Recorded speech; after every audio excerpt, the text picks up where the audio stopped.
1, 2, 3, 4, 5, 6. Et il y en a déjà 2 dans des banques. Comment préparer son dossier bancaire pour un truc de fou, quoi, pour que la banquière fasse « mais j'ai jamais vu ça, quoi ». Eh ben, je t'explique ça tout de suite, c'est parti.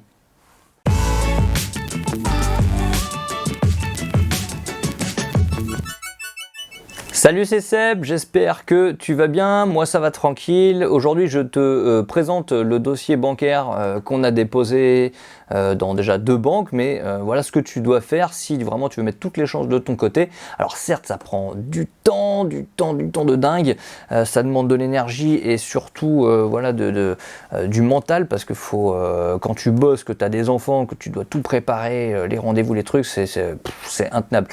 Mais je t'explique ça. Alors, une fois que tu as signé, que tu as fait ton offre d'achat, qu'elle était acceptée, que tu as été visiter le bien, que tu as été signé le compromis chez le notaire ou chez l'agent immobilier, que tu es revenu, que tu as fêté ça en faisant un petit resto parce que c'est cool, quoi, tu vois, et ben maintenant il faut s'attaquer aux banques. Alors premièrement, déjà, il faut prendre rendez-vous avant d'aller signer le compromis, parce que tu n'as que 45 jours théoriques pour aller chercher ton financement. Donc, surtout en ces périodes-là, on est au mi-juin, les banques elles commencent à prendre des vacances, il y aura l'été, donc il y a certaines qui ferment, c'est compliqué, parce qu'il y a le collègue qui vous a vu qui va partir en vacances, c'est l'autre qui va reprendre, il va oublier, patati patata, donc il faut vraiment s'y prendre à l'avance. Donc, ce qu'on a fait déjà, on a appelé 8 banques.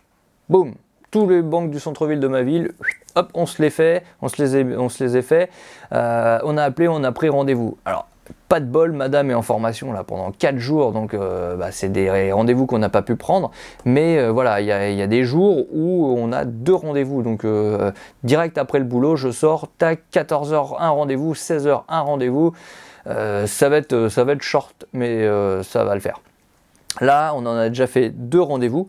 Et donc, comment je prépare ça? Oui, parce que c'est moi qui m'en suis occupé, donc on va aller avec madame, elle va signer avec moi, mais comment j'ai préparé ça? Tout simplement, j'ai chopé par des potes, en fait, des dossiers de formation internet que j'ai eu un peu gratuitement, en fait, j'ai payé, mais pas ce que je devrais, en fait, par rapport au prix de toutes les formations un peu piratées que j'ai reçues. Donc, dans cette série de formations, j'ai chopé un truc qui était vraiment pas mal. Alors, je te le dis, il s'appelle Sébastien Ascon. Tout le monde, si tu t'intéresses à l'immobilier, il a une chaîne, hein, c'est loué en courte durée.com. Bah, je lui fais de la pub, voilà, parce que du coup, c'est grâce à lui que j'ai réussi à faire un super dossier. Même si je lui ai pas payé directement à lui cette formation. J'ai eu quand même le PowerPoint qu'il fait lui pour les banques, et ça m'a super servi parce que je suis un peu une quiche en informatique et j'aurais mis quelques semaines à créer un truc comme ça. Donc il était déjà tout fait, c'était un exemple et ça m'a vraiment super servi. Donc voilà, c'est un dossier du coup que tu présentes ça à la banque, c'est vraiment tip top. Alors j'ai la chance d'avoir dans mon boulot, en fait c'est une grande boîte, donc du coup ils ont déjà une relieuse pour faire des petits pagivols comme ça. Donc j'ai acheté un kit sur Amazon, ça coûte que dalle, avec les petits boudins comme ça, la fiche transparente, hop, le truc de fond. Et voilà, tu présentes ça à la banque, c'est vraiment un business plan. Moi j'ai mis les logos en fait de toutes les banques différentes, donc c'est cool quoi. Là ça sera pour le HSBC. Donc tu te présentes. Tu montes ça à la banque, tu peux lui envoyer par mail aussi directement, tu vois, la veille du rendez-vous. Donc là, tu as quoi? Tu as ta carte de visite avec ton nom, ton numéro de téléphone, ton mail. Bon, je vais pas te le mettre sur le PC, hein, je vais te tourner les pages, c'est un peu chiant, mais bon. Donc là, tu as la présentation, tu montres un petit peu le sommaire, tu te présentes, là, il y a ma grosse gueule. Alors ça va être compliqué à tourner les pages comme ça. Donc là, il y a la gueule à ma femme, après, tu vois. Il y a ensuite le projet, tu montres le projet, donc là tu as voilà, où est-ce qu'il est situé, à l'adresse, les points forts de l'appartement, le prix d'achat, machin, quelques photos du bien. Hop, là où est-ce qu'il est situé sur le plan, Le tableau que je vous ai montré donc dans l'autre vidéo, avec les besoins, les ressources que vous allez mettre, etc. La mensualité, le taux, le tableau avec le rendement locatif, ce que vous allez toucher comme cash flow. Vous avez donc après une page sur votre patrimoine, voilà, combien de temps, qu'est-ce qui vous reste à payer sur votre crédit, etc. Donc là, moi, par exemple, mon crédit, combien je l'ai acheté, combien je le revends, enfin combien je peux le revendre. Qu'est-ce qui est intéressant aussi, après, voilà, une projection à 2023 avec ce que vous allez toucher comme cash flow à la fin des années. Voilà, donc c'est à peu près 5500 € de cash flow par an. Voilà. Qu'est-ce qu'il y a après? Voilà, un petit blabla sur la philosophie, comme quoi vous voulez acheter pour gagner de l'argent avec l'immobilier, que vous voulez pas acheter une dette, que vous voulez bien acheter, etc. Donc ça c'est vraiment tip top, c'est lui qui m'a fait ça. Et après donc moi j'ai mis un projet, donc avec les photos de l'appartement, le plan, donc ça c'est des diagnostics que j'ai reçus donc de l'agent immobilier lors du compromis. Et donc du coup, après je montre les photos, donc j'ai piqué un peu les photos sur le site rendement locatif pour montrer ce que la société fait comme type de rénovation et voilà, c'est vraiment tip top avec le nouveau plan que j'ai fait moi sur Sweet Home 3D, sur un petit logiciel, tu télécharges, tu prends en main, ça te prend 2 secondes, c'est super cool.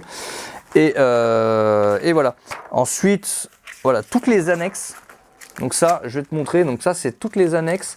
Je vais te les lister de tout ce que tu dois donner. Tu dois arriver en fait au rendez-vous. Il ne doit te manquer aucun papier pour éviter de revenir. Parce que ici, il te manque un papier, tu reviens, c'est chiant. Voilà, là, tu arrives, tu as un dossier. Voilà, je te montre tout de suite. Alors, hop, voilà, ça. C'est les photocopies que je laisse à la banque. C'est ce pavé là. J'arrive, j'ouvre ma pochette, je dis voilà, je pose ça, édité chez Plomb, et je donne ça à la banque et je leur dis voilà, j'ai tout ce qu'il faut. Vous analysez le truc, au revoir madame, à bientôt, vous me rappelez, vous me dites si vous pouvez me financer ou pas. Voilà, donc comme ça ils n'ont pas à se prendre la tête, tu restes pas 3 plombes chez le banquier, il a juste à te faire les projections, il dit oui ou non s'il peut faire, tu négocies un petit peu suivant ce que tu veux, etc. Moi j'ai négocié les IRA, donc les indemnités de remboursement anticipé, j'ai négocié donc les 2 ans de différé de remboursement pour pouvoir recréer de la trésorerie. Alors tu lui dis pas ça comme ça la banque, tu lui dis que il va y avoir des travaux, que le temps de trouver les locataires, tout ça, c'est bien voilà, de pouvoir avoir un différé assez long pour être sécurisé. Voilà, donc alors je t'explique, je te montre un petit peu tout ce qu'il faut, tous mes documents que j'ai là, que je laisse à la banque à chaque fois. Donc tu as les copies de pièces d'identité, le copie de livret de famille si tu as des enfants, les 3 derniers mois pour les comptes chèques de chacun des parties, les bulletins de paye, donc les 3 dernières fiches de paye, ainsi que le décembre de l'année d'avant. Les avis d'imposition, donc nous on a mis 2017-2018 et la déclaration de 2019. Après, donc sur la résidence principale, il faut l'attestation de propriété que tu as reçue quand tu as acheté le bien, l'offre de prêt qu'on t'avait donnée, le tableau d'amortissement, la taxe foncière 2018, la taxe d'habitation 2018. Donc ça c'est la mienne parce que c'est à moi qui appartient l'appartement où on est. Après les contrats de travail. Après, tous les justificatifs d'épargne, donc tous les comptes que vous avez, les LDD, PEL, épargne salariale et compagnie, donc tout ça, faut le noter pour montrer la capacité d'épargne. Et après, donc un justificatif de domicile pour les deux. Et après, donc des documents sur le projet d'investissement. Donc il vous faut donc l'offre d'achat contresignée, le compromis de vente, les attestations de valeur locative et de revente. Donc moi comme j'avais un chasseur immobilier et un agent immobilier, j'en ai fait faire 2, comme ça voilà, je peux prouver à la banque que ça peut se louer entre 350 et 400 € la chambre et que je peux revendre le bien jusqu'à 160, 170 000 une fois les travaux refaits. Et après les devis de travaux à engager, donc là, en l'occurrence moi j'ai les devis de travaux engagés, mais aussi les honoraires de l'investissement locatif, les meubles, les frais d'architecte, etc., qui sont compris dans le projet global, on va dire. Voilà, donc ça, c'est comme ça qu'effectivement, il faut présenter votre dossier à la banque. Hein, vous arrivez avec ça, bien sapé, bonjour madame, poli, etc. Enfin bonjour monsieur, bonjour madame, hein, c'est pareil. Mais vraiment un dossier carré, faut le connaître sur le bout des doigts et arriver en mode pro quoi. Et c'est vrai que bon bah quand ils nous voient y arriver comme ça, j'ai fait que 2 banques, on a fait que 2 banques pour l'instant, mais ils nous font, j'ai jamais vu ça quoi. C'est en 4 ans de boîte là, j'ai jamais vu un dossier aussi carré, aussi propre, machin. Donc au moins ça tape le truc quoi. Envoyer le dossier après au Crédit Logement, vous lui envoyez par mail, comme ça elle envoie le PowerPoint, et puis ça appuie encore plus votre sérieux quoi. Voilà, donc une fois que vous avez apporté tout ça, et bien évidemment, comme je l'avais déjà dit dans une autre vidéo, ce qui est important après, c'est d'avoir des comptes sains bien sûr, hein, les 3 derniers mois minimum, voire 6 mois. C'est important de ne pas être à découvert, c'est important de ne pas faire des dépenses de dingue. Moi j'ai fait 2-3 formations, on verra s'ils m'en parlent ou pas. Après voilà, faut pas aller jouer au casino, faut pas jouer aux jeux sportifs, faut pas montrer que vous êtes un joueur, que vous misez sur l'argent, des choses comme ça quoi. Faut être voilà, bon père de famille, tranquille, je paye mes factures, je mets de l'épargne de côté chaque mois, et puis normalement le dossier il passe quoi. Là nous, ils ont fait le calcul, je suis endetté à 19%. À 2 avec ma résidence principale, plus l'investissement locatif, vu que je génère du cash flow.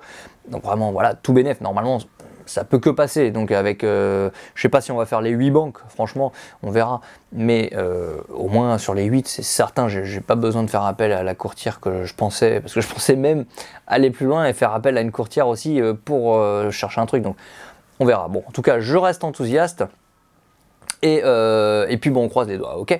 Allez, sur ce, j'espère que tu as aimé cette vidéo. N'hésite pas à mettre un pouce bleu, de la partager, de t'abonner si ce n'est pas déjà fait.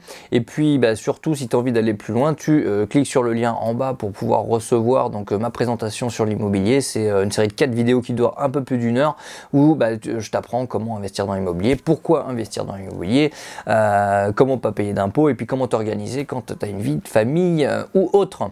Voilà, sur ce, je te retrouve bientôt pour une prochaine vidéo. Allez, ciao!